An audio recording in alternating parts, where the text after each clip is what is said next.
Ya bayram hareketi bugün olarak da bugün randevu alabilecek bir yani bunu düşünen insan sayısı biliyor musun? Hayır.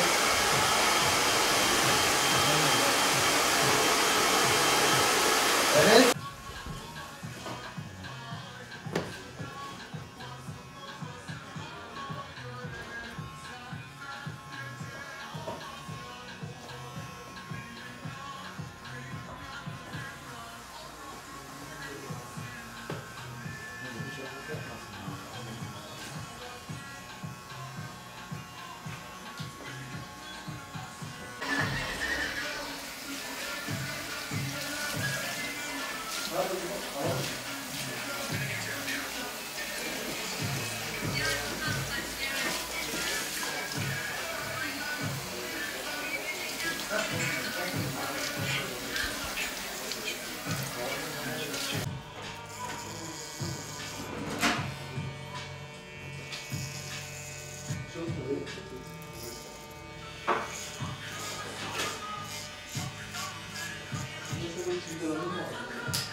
Bakalım ama şey çıkacak. O yüzden çok karışma. Ondan sonra İstersen değil abi. Sanki uzun mu geldi bana? sana vereceğim. Az belli oldu. Hayır.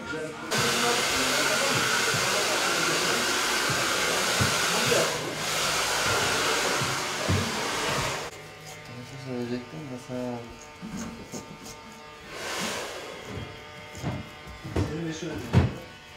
Allah razı olsun. Tüm masraflarını...